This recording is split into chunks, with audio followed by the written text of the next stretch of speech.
Christian, c'est la régie.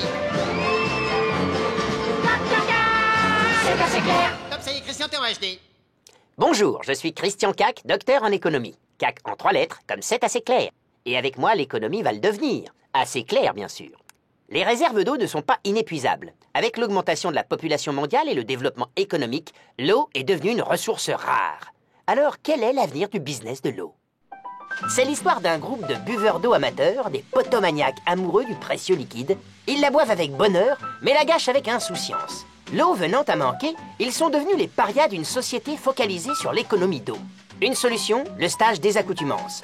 Dorénavant, ils boiraient les paroles de mon ami Saturnin Voltrex, psychologue, à l'Institut Naval de Lyon-Pardieu. L'eau, un produit de luxe? Bonjour à tous et bienvenue à Désaccoutumeland.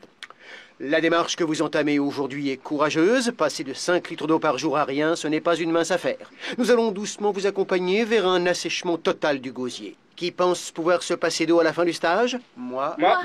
Qui pense boire un petit peu d'eau quand même? Moi. Très bien, j'ai pris les noms. Maintenant, Thérèse va vous lire le water règlement. Thérèse? Soyez très à l'écoute. Pendant le stage, une voix pourra à tout moment vous proposer un verre d'eau. À cette demande d'attention, vous devrez rester de marbre. C'est bien compris? Oui, d'accord. Bien, si je comparais l'eau à un métal précieux, vous me diriez que l'eau, c'est... C'est que de l'eau de pluie, de l'eau de là-haut. Moi, je dirais que c'est de l'or. Bien, Fleur. On répète tous après moi. L'eau, c'est de l'or. L'eau, c'est de l'or. Bien, c'est comme un métal précieux, c'est rare. Savez-vous combien de personnes sont privées d'eau potable dans le monde? 114. Non, 1,2 milliard de personnes. Et pendant ce temps-là, vous vous tapez plusieurs litres d'eau par jour. Bah, quand on a soif, on boit.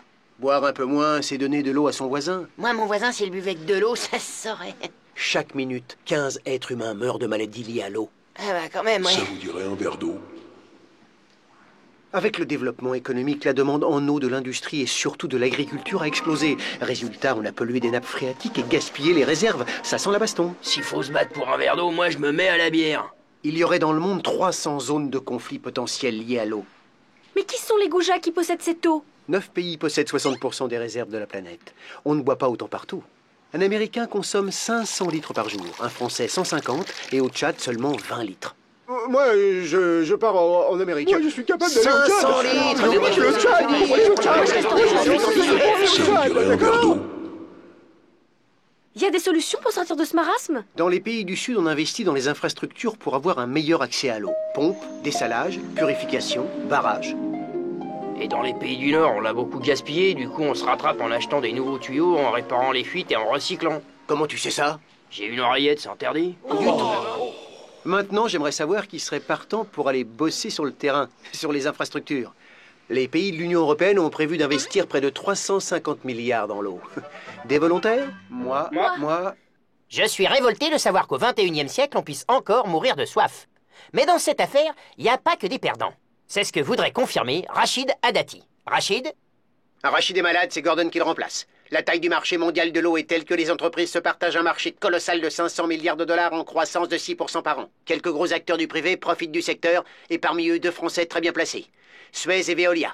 Moins vite le prompteur. Et oui, l'eau, faut s'en occuper, du coup, c'est aussi un business. Mettons Valacruche à l'eau qu'à la fin... Je la rattrape et tout rentre dans l'ordre.